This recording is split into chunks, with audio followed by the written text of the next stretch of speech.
What up? Coach John here. This morning, I woke up and weighed myself. I haven't weighed myself in a little while. Uh, I'm a big fan of weighing yourself regularly, especially if you're just starting out. For me, I have a pretty good sense of where I'm at. And my sense this morning was that I was at a very bad place.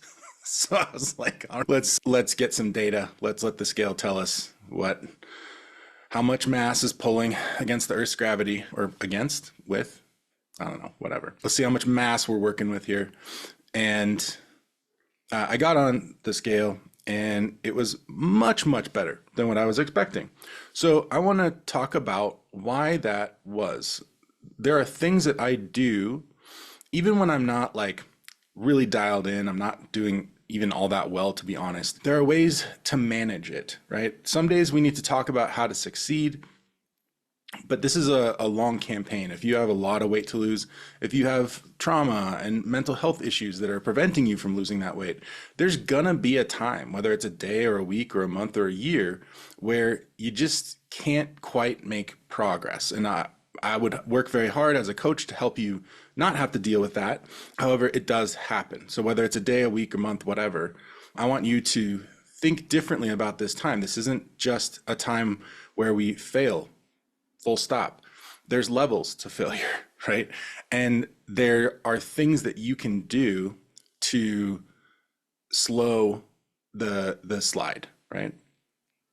And I've figured out quite a number of ways to balance out if I know that, like, man, when I get into a social situation, a lot of my tools aren't as good because all the tools I developed when I was losing my big weight, I wasn't being social. I wasn't going places. And toward the very end, the last few months of my weight loss was the beginning of the pandemic. So social situations, as I'm trying to be more social for my health, my mental health, well-being, I find myself in more situations where I have a harder time saying no to things that I probably don't need. And then also having the time and energy to say yes to things that I do need, like exercise, walking, cardio, things like that, things that I like and I enjoy and I benefit greatly from. So, but for you, it could happen for any number of reasons, right? This is just how it's kind of come up for me in the last few weeks. Or are we still in weeks? Yeah, let's say weeks. The last month, basically. There was a bunch of birthdays and then other things, and yeah, holiday, other just, yeah, very social times. So I think the first thing is to recognize what part of the day are you going to be consuming the most calories, be it in the form of food or beverage, snacks, alcohol, whatever. Remember, alcohol has calories. It has quite a lot of calories, actually. It has 7 calories per gram of 100% ethanol, right? So that's going to be diluted. If you drink a gram of whiskey, you're not getting 7 calories. You're getting about 40% of that. So really quickly, what's 40% of 7, everyone? Basically like 3. So, if you take a shot of whiskey, that's 40 grams in a lot of places, 40 milliliters, which milliliter is roughly the same as a gram. If you're not familiar with the metric system, when you're dealing with water, and whiskey is basically water. And so that's going to end up being about 120 calories. There are some liquors where it's a little bit less, sometimes gin or vodka is like 105, 110. Rum tends to have more sugar left over in it after the process, so that can be higher. Basically, it adds up really fast, even if you're not totally tying one on. You have a couple drinks over an evening. Let's say that there are mixers involved too. And just like, man, we're in crazy town real quick. And it's the same thing with like the sugary coffees, right? It's the exact same thing, except we're doing all that stuff, adding in all the added flavors and mixings, except instead of coffee, the alcohol also has calories. Coffee doesn't really, has a negligible amount of calories. So you want to just put on your scientist hat, right? Which scientists don't usually wear hats. So let's go with a lab coat. Push your glasses up your nose, get your pocket protector situated, and just not casually, dispassionately, right? Objectively, look through your days, look through a few of the days where you've consumed a lot of calories, let's say overconsumed, and try to notice everything you can about that. Where were you? Who were you with? What were you eating? What were you drinking? What time of day was it? And that's probably the most important thing. For the vast majority of people, we're going to find that we didn't really overconsume calories in the morning. Often it's not even during work or at lunch. It's usually after leaving work, on the way home potentially, but then at dinner, after dinner, and then before bed. Right. And that's where a lot of socializing happens in those evening hours. So for me, my overconsumption when it happens is in the evening. And that's actually why I'm still learning how to, be social and be more mindful. But I'm well versed in knowing that, like most people, when I overconsume, it tends to be in the evening. So I've already developed tools for managing that. So if I know that I'm going to be socializing, I will temper what I'm eating throughout the day. I will keep in mind, like, hey, I'm probably going to act like an idiot tonight. So no, it's not always that bad. And a lot of times it's like, hey, I think I'm going to be on my best behavior at this game night or whatever. But once I get there, I don't know how I'll feel, Maybe I'll want to have a snack. Maybe I'll want to eat some chips and salsa. And it's good to have room just in case that happens. And if it doesn't, you don't want to be ravenously hungry either. So we want to find that balance between what are the least amount of calories I can eat earlier in the day without, leaving my system, just begging, starving for food. Everybody's going to be a little bit different in how they approach this.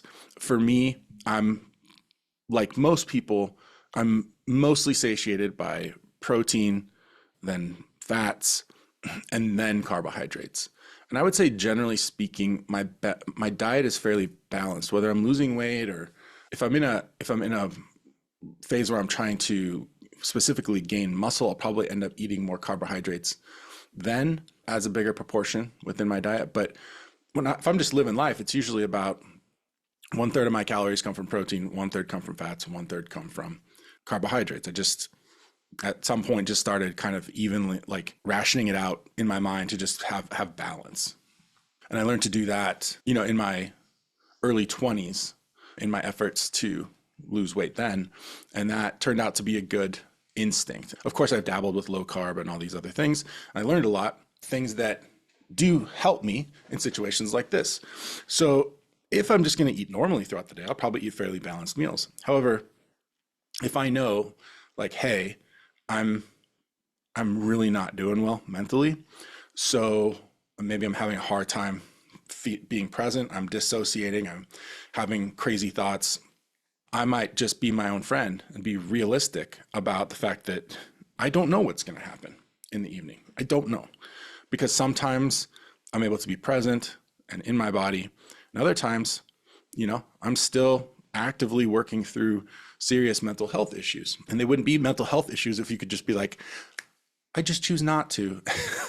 Right? It's going to happen whether I want it to or not. And while I'm actively working through those things with professional help, kind of acting as a guinea pig, quite frankly, for some newer therapy that my clinician refers to one of them as the jackhammer. And it involves electrodes on my skull passing electric currents through my brain. So far, I'm liking the jackhammer. I think that's going to help me. So while that process is playing out, I'm being proactive. I'm trying to get to where I need to be mentally so that I can live the life I want to live, so I can be the coach that I know I can be, so that I can be the teacher and the influence that I want to be, and to also be as active as I want to be, as fit as I want to be, all that good stuff. So in the meantime, while I'm still kind of trying to get my shit fixed, I can do a lot to not gain weight, right? I'll go through periods where I'm able to lose, and then my brain's like, putting the brakes on that. Here's another massive, thing from childhood for you to work through. And it's like, oh God, okay, here we go. It's good. I'd rather do that than just leave things simmering around in the background, just wrecking shit. So yeah, that's the first thing that I do to manage the mental health stuff that I deal with that affects my decision making, especially later in the day when, if you're not familiar with how the brain works, there is a reserve of willpower in your brain. It gets topped up every night when you sleep. But so by the end of the day, in the morning, you're going to be as full as you're going to be. For a lot of people like me, dealing with PTSD from childhood, that reserve is just never going to be as big as people with a healthier brain. People, if you have ADHD or if you're on the autism spectrum disorder, that can also leave you with a smaller tank. And this is why helping people on the autism spectrum, helping people with ADHD lose weight is very similar to how we want to help people who are processing trauma. Because the symptoms, especially when it comes to behavior regulation, are fairly similar. So I exercise more restraint in the morning when it's easy. It's easy for me to just hold off on eating in the morning. Sometimes if I have been working out, I don't want to starve my body. You know, I'm a big guy. I go in for a big back day. That's just a lot of mass that needs to be repaired. And I want to get my body the things it needs to do that. Now, my body has plenty of fuel stores, doesn't have, fat stores don't have protein, right? They don't have all the vitamins and minerals that you need. So I try to provide protein and some vitamins and minerals. And if I don't give my body all the fuel it needs to repair and replenish my muscles, then I can rely on my body to use fuel stores for that. So what this translates to is probably things you've heard of before. If I haven't worked out really hard the day before, I'll just not eat breakfast. It's like 12:26 p.m. and I haven't eaten anything yet today, and I'm totally fine, right? I didn't work out yesterday. I didn't even get all my steps in, right? I don't need food. I really don't. And I'm not miserable. I'm perfectly happy to work for 2 or 3 hours before eating my first meal. And then on days where I have worked out and I want to provide my body some, building blocks to build those muscles, I will have a protein-rich meal earlier in the day. Still not necessarily like the minute I roll out of bed, but I want to try to get at least 3, hopefully 4 protein feedings on days where I'm working out or the day after I've worked out. Because every time you feed your body protein, you stimulate muscle protein synthesis. And, more than 4 times in a day, it's probably, you're not getting too much more benefit. But going from 2 to 3 meals in a day is a big deal. And from 3 to 4 is significant. So it's not so much that you have to eat the minute you roll out of bed. You just want to make sure that you're giving your body somewhat evenly spaced opportunities to get that protein in and build muscle. And the protein also is involved in almost every process in your body. A lot of other things that you've heard of that go on in the body. Protein is the building blocks for those things as well. So what does this look like? Like today, my buddy invited me to a poker night tonight. I don't want to go, to be quite honest with you, because I don't want to be tempted. I know I'll probably be tired. It's Friday, it's the end of the week, and I don't really have weekends anyways. So I kind of just work every day to some extent. On the weekends, I just try to take a bit more time for my kids, which is, that's harder than work a lot of the time. If you have kids, no, they're lovely. So I'm undecided if I'm going to go, but I know that if I do go, I hopefully can, just be chill. I'll eat a healthy dinner beforehand so I'm not hungry. But, there's going to be a bunch of people there. Somebody might be like, hey, you want a beer? And I might be like, yeah, I do. It's poker night, right? Is it even legal to play poker without cracking open a beer? I don't know. In your state, maybe it's not illegal, but in mine, it probably is. So the point is, that beer is going to be somewhere between, I don't know, a lot of the beers you're going to run into at, like, I know at the store, there's beers that are 130 calories, or even like the really light beers that are like 94 calories, which I'm not drinking that stuff. It's just water at that point. But, somebody hands me an IPA, right? Those tend to be more caloric, right? That's the kind of stuff you're going to run into at a party, right? That's what, at least in the Northwest, that's the kind of stuff people bring to parties.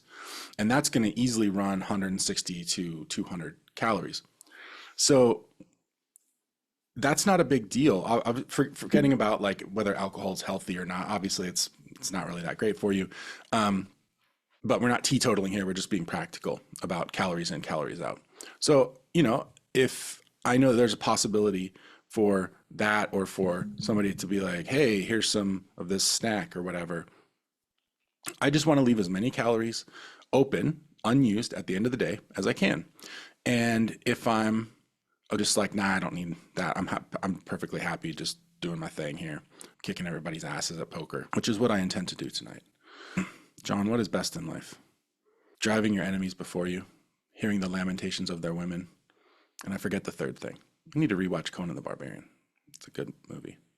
My first meal of the day is usually I have eggs with egg whites in it, so I get all the nutrients in eggs, which is pretty much a magical food. It's got so many amazing things in it, and then adding egg whites to it just jacks up the protein. And normally I would have that over toast or mini bagels or English muffins or something. But if I have 2 English muffins, that's 260 calories. I'm going to put some kind of like whipped cream cheese on it. So that's going to add maybe like 75 more calories. So if I just leave off the bread and the whipped cream cheese that goes with it, I'm looking at what's 260 plus 75, 335. There's 335 calories right there. And I'm getting a nice big pile of protein and fat and lots of nutrients from the eggs alone. I'm perfectly satiated after that. It's a fairly high volume meal on its own. And then that'll keep me happy on a day where I'm eating at a normal time, like 10:30. That's going to keep me happy until 1:30, maybe 2:30. And then I'll have a second meal, usually some kind of like dairy product. Usually it's really easy, just like Greek yogurt or cottage cheese, and I'll mix that with something or other. And if I want to, I usually have, like with my Greek yogurt, I usually have granola and berries in it. I might just leave off the granola. There's 150 calories that we just leave out. And I'm perfectly happy having blueberries in my fake chocolate sauce. Delightful. If I have cottage cheese, I might have some tortilla chips with it. Usually I'll just leave off the tortilla chips. Maybe I'll sprinkle on a few like crumpled up pretzels just for something, a little crunch, right? So I'm having 45 calories instead of 200 calories, right? And so these little deletions add up throughout the day. I'm happy. I'm just nourishing my body enough to get work done, do my calls, make content. And then at around 5 or 6 p.m., have a dinner. I usually have some form of lean protein, about 200 calories of a carbohydrate, mashed potatoes, rice, whatever, and a vegetable. So that usually runs me right around just under 600 calories. If I have a salad as my vegetable and I put some dressing on it, that's going to bump it up. Obviously, in a situation where I'm trying to limit my calories, I'll just crack open a can of green beans from Costco. Boom, that's my vegetable. It's 60 calories. And so, you add that up and you're easily looking at like 1,400 calories in the day, which not a lot. And I'm actually pretty happy at the end of that day because I've been eating nutritionally dense foods that are higher in volume, lots of protein, a decent amount of fat, and oftentimes when you've eaten a reduced amount of carbohydrates, kind of evens out your hunger signals a little bit, depending on the day, depending on the person. This is part of the reason why people like to do keto and low carb diets. They just feel less hungry on them. And on a day where I'm eating 4 meals instead, we'd be sitting at around, 1,900, 2,000 calories, especially if I've been like holding off on a bit of the carbs. And, on an average day, I probably burn, depending on my activity level, between 3,200 and 3,500 calories.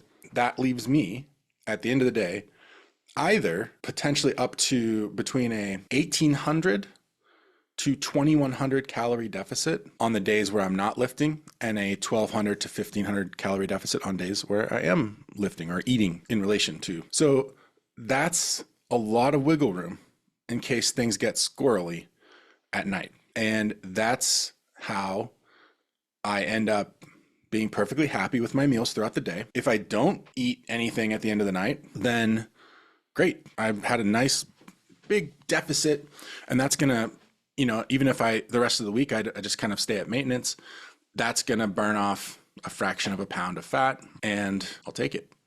Because the next week, who knows, maybe I'm a bit over and my body stores a bit of fat.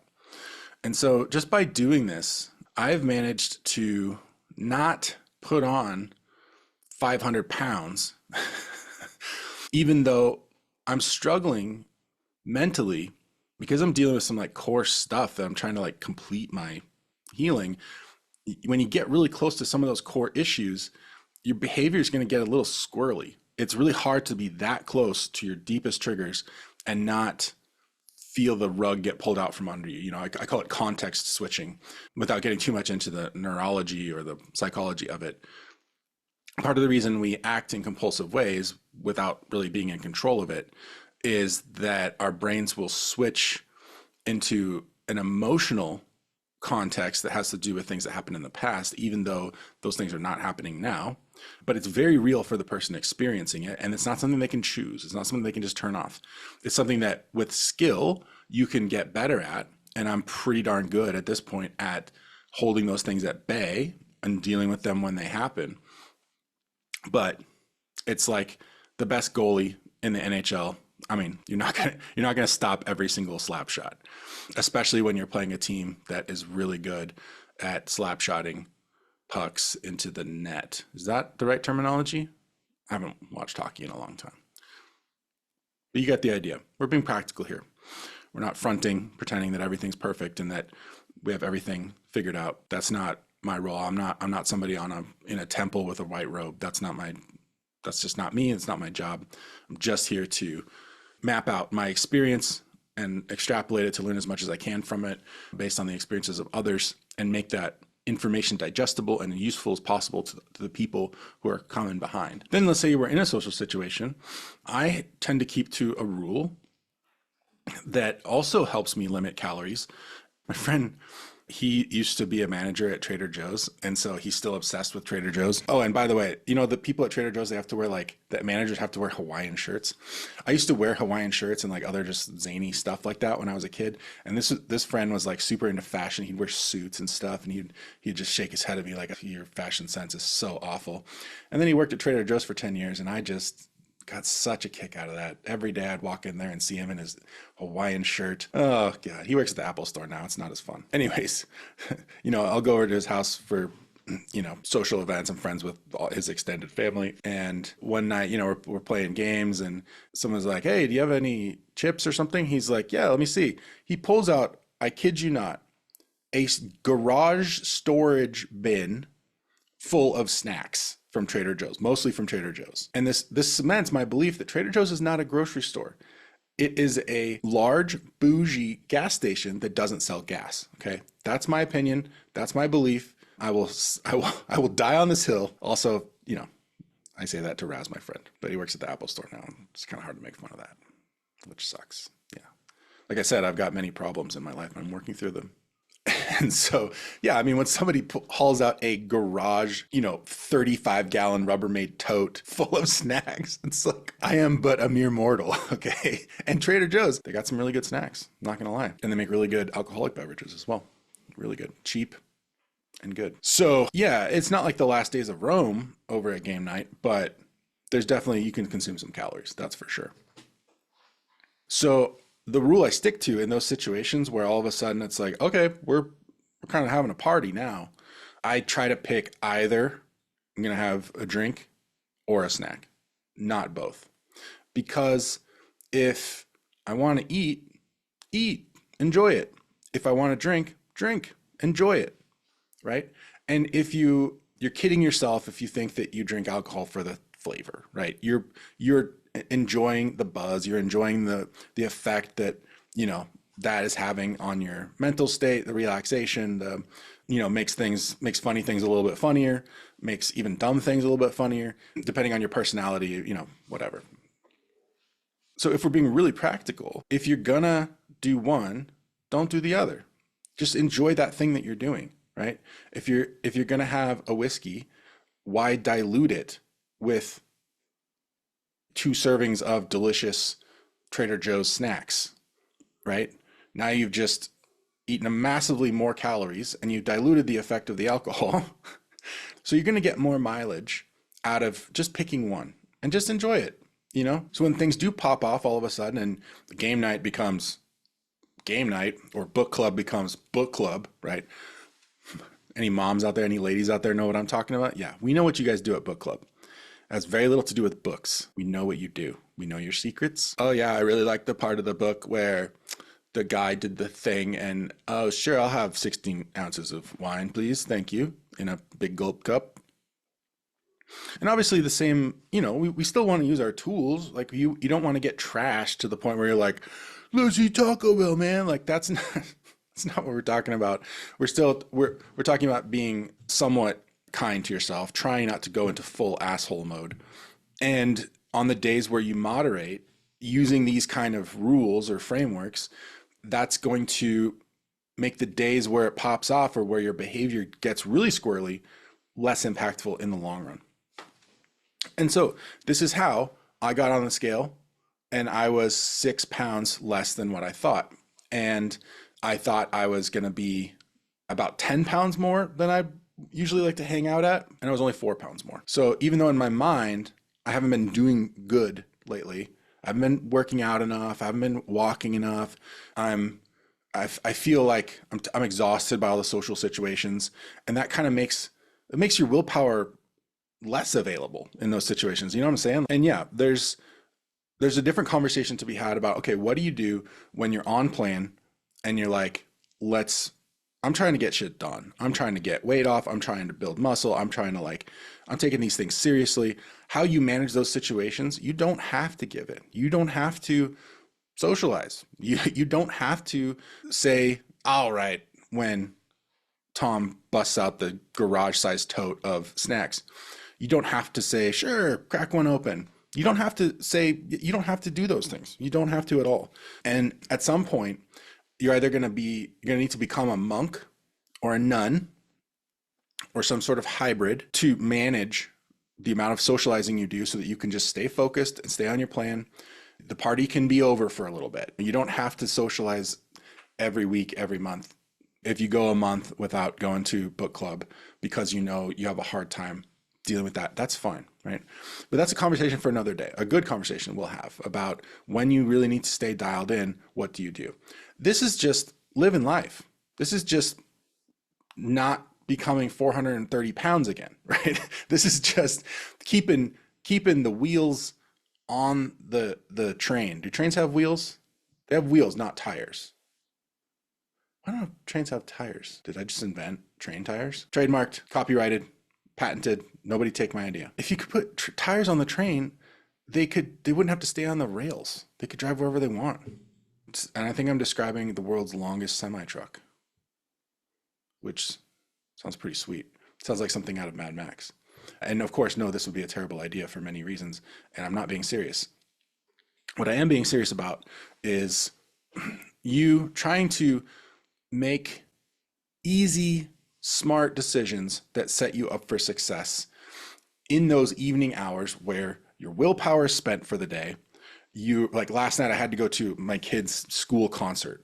And because my girls are in 2 different grades, like I had to sit there for the entire school's, like 8 different grades of awful singing, awful xylophone playing, awful, oh, when they bring out the violins, kill me now.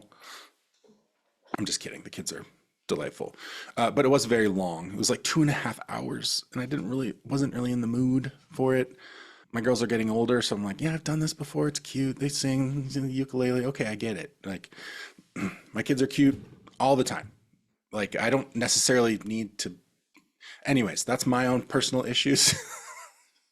But so my buddy invited me over to game night last night, and I'm brain dead. I was zapped, and so I was tired. But I was like, you know what? I'm gonna go over. I'm gonna be social. Because I'm trying to just say yes to these things instead of no, because usually I can find a way to say no. And I went over, I had a delightful time. We laughed like crazy. When you get that one old friend who's like kind of gone off into like a super religious lifestyle, and then you get them over and you start playing Cards Against Humanity, and all of a sudden they're saying things that the priest might not be too happy with. And everybody lightens up. It's a good old time, just like the old days. It's fantastic. I enjoyed myself. I consumed calories, and I stayed for 2 or 3 hours. Had a good time. 11 o'clock rolled around. I'm like, I'm done. Okay, gone. See ya. And went home. So, and even though, because I wasn't planning on this game night, I just normally eat this way so that if any random thing comes up, it's fine. So I don't know, was I in a calorie deficit yesterday? I probably hit maintenance, right? So that's great.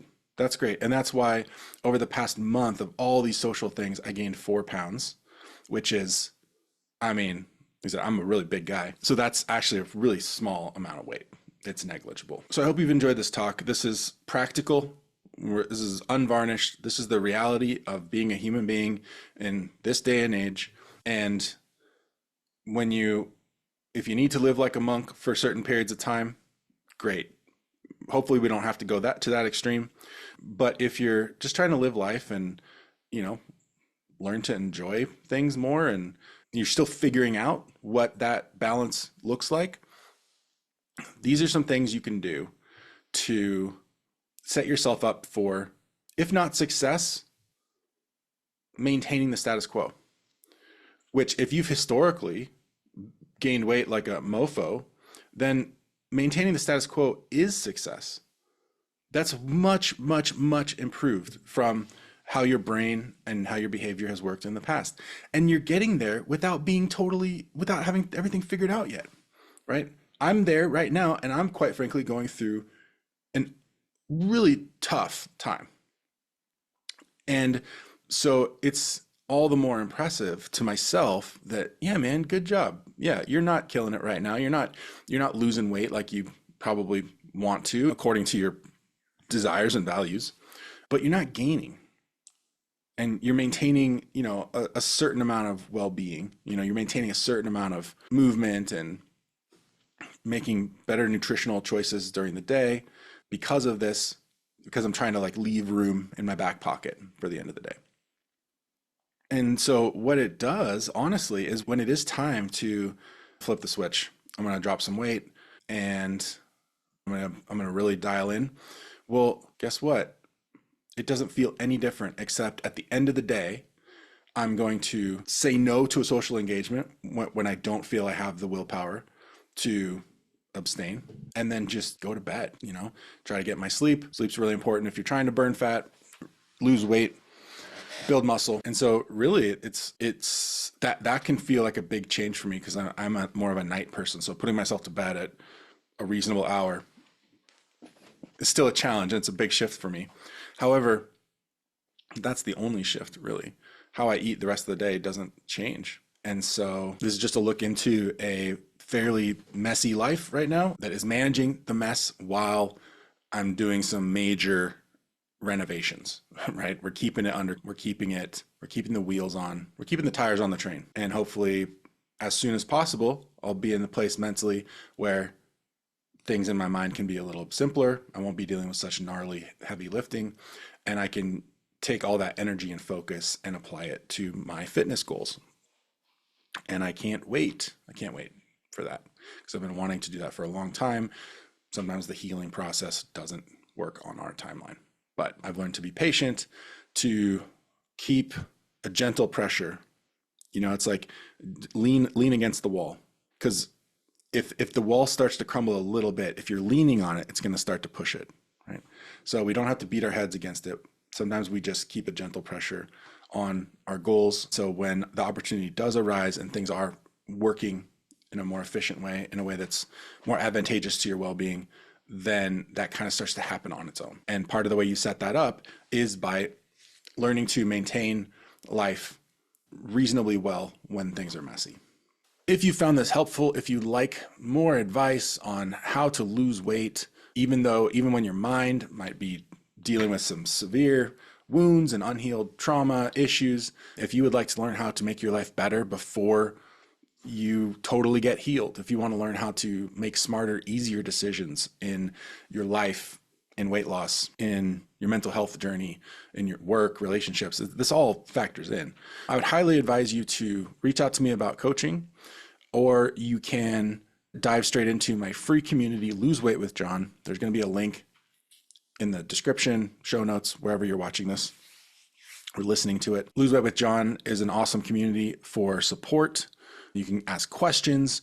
I have some free courses in there to help you start to shift the way you think about the way you've been taught wrongly, sorry, about weight loss and the mental game. Like, you really need to get in there and let me pick apart a lot of the BS that you've been handed so that you can really focus on exactly what you need to focus on and kind of forget the rest so that you can succeed and so that you can start moving toward your desires and your, expressing your authentic self. And sometimes I do free coaching sessions in there. Yeah, so it's a really cool community, and that's a good place to, it's a good jumping off point for moving into coaching later on if you are picking up what I'm putting down in the free group. So I highly advise that you take advantage of that. If you're watching on YouTube, I'd really appreciate a comment and a like and a subscribe and a check for $5,000 mailed to, well, the address is down below. Let me know if you have any questions that I can answer in future content, future longer form videos, podcasts, etc. And thank you for watching or listening. I'll talk to you soon.